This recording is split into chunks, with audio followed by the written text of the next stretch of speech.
Hello and welcome to the Ultimate Freight Podcast. This is Joe Gianosa here with Ultimate Logistics Inc., here to guide you through these choppy freight waters. Last week I talked about the market, how it was rising up towards late March. It peaked out where we had a rejection rate of 50%, meaning 50% of all refrigerated loads were getting kicked back to customers because the rates were just too low. Then we saw a downtrend since late March, early April, where you see the rates start coming down a little bit as far as rejection rates go. And now we're at 42%. We're at 42% last week. We're hovering right at 42% this week. And I want you to watch out for Memorial Day weekend. That's this upcoming weekend. You're going to have a lot of competition if you're shipping food because everyone wants their products in their stores. So just a little bit of a heads up there for this week because we're getting into Memorial Day. Then really, that's when summer really starts in the trucking world, is Memorial Day. After that, it's all hands on deck. So we're in for quite the summer. Again, these rates have been unprecedentedly high, and so we're seeing a slight pullback on those rates compared to late March when everything actually started opening up, but it's still really high. So right now we're seeing rejection rates at 60% in places like Indiana, Oklahoma, Iowa, and we're seeing 70% in some places like Arkansas and Savannah, Georgia. So there's two things that move rates when it comes to carrier. It's the dispatch team that's responsible for the profitability of the company, and it's the drivers themselves working with the dispatch teams. The dispatch team has to call the driver and say, hey, do you want this load? Here's how much it's for. Here's how much you'd be getting paid. And the driver can choose to do that load or not. Some of them are owner-operators. Some of them work directly for that trucking company. Either way, the driver has to approve it, so there's two different factors there. One big thing that carriers love is being able to depend on loads every single week. They know they don't have to go searching for loads. These guys are not salespeople. They don't want to go have to look and market themselves as a trucking company and have to go look for business constantly. They don't want to have to deal with new shippers or new receivers or new customers. They don't want to have to deal with that. They want a consistent schedule where they know, hey, I can send my driver here and here. My driver likes doing that lane. They like the rate with it, and we'll just keep it bread and butter, just gravy. Just send the orders and we'll just do them. That's how carriers like to operate. Unfortunately, due to the nature of shipping, sometimes that's not available. A lot of times customers have no idea what's going on with their freight or when it's going to ship or have any kind of consistency whatsoever. But if you do know when you're going to ship, get a contracted rate. Let's say you have a load that moves every single week. Then you can go to a broker and say, hey, I have this that moves every single week from now through the end of the year. Here's what we're paying right now. How can I lower my freight costs through the rest of the year? So the broker's going to get with their most trusted carrier, the ones that they know have availability and that won't turn their back on them, basically. You want to work with brokers that have good relationships with their carriers and long-lasting relationships with their carriers.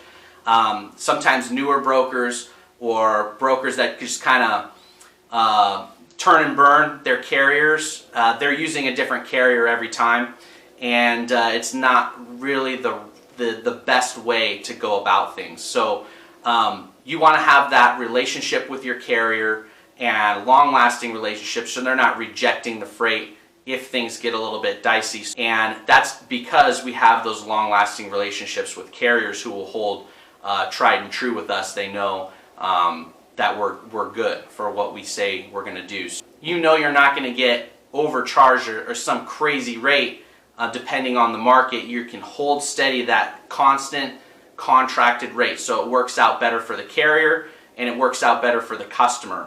Then you can guarantee yourself you're using the same carrier over and over again.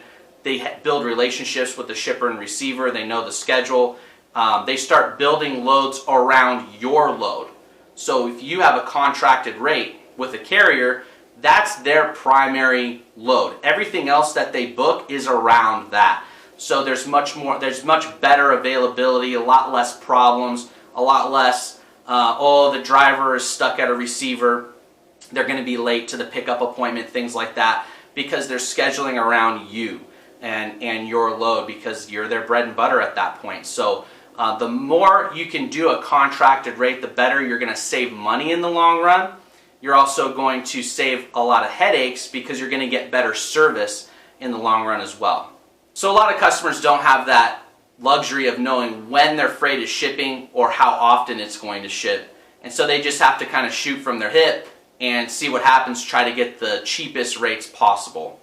Well, one thing to do is to set a target rate. So you take your cost per pound that you need to be at, and then you take it down to, okay, here's what I'd be okay with as far as the cost of the shipment. Here's where I need to be. You have that number, but do you want to tell a broker that number? Well, typically, when you're brand new especially, you're like, no, I'm not going to tell these brokers what I need to be at, what cost to be at. Now I'm showing my hand. Well, it's time to stop playing poker with your broker. So what do I mean by poker with your broker? Well, if you're playing poker, you're saying, oh, well, I need to get, this shipment done. Just give me your best rate. Give me your best rate. And then you're getting rates from other carriers and other brokers. Well, then we send it out. We send a quote request out, and we start calling trucking companies. And what do you think these trucking companies ask? They ask, okay, where's it going? How much weight is it? What's the temperature? And the last question they'll ask is, how much are you paying? What are you paying for this service? They don't just say, oh yeah, from here to here, here to here, okay, these different weights, okay, yeah, it's going to be this amount. They don't have a playbook saying, here's what our set rates are. They change all the time. And you know what? They change based off of emotion most of the time. Especially in a market like this. There's a lot of different things going on. A lot of different things going on. So if any little thing breaks down, in the trucking economy, then these carriers get scared. And they're quoting high based off of emotion, based on fear. They're freaked out. They've been tossed around when it comes to this shipping market, and they're losing drivers left and right. No one wants to work, and with people that do want to work, they don't want to get behind a wheel and risk their lives every day and do something hard. That's just where we're at right now. So in this type of market, there's so much uncertainty. Drivers and carriers, they want that certainty. So if we come at them with a quote that's uncertain as far as what we can pay them, what they're going to do is play it safe. And the number one way they play it safe is they just put their fattest foot forward, and they give a rate that might be $300 or $400 more than what they would actually do it for. So these carriers will just put their fattest foot forward based on fear and fear alone.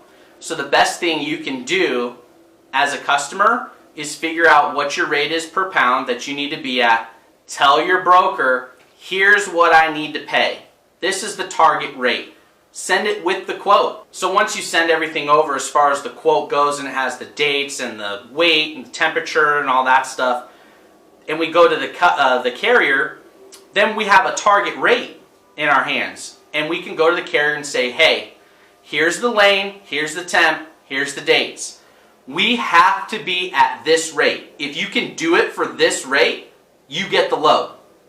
Can you do it?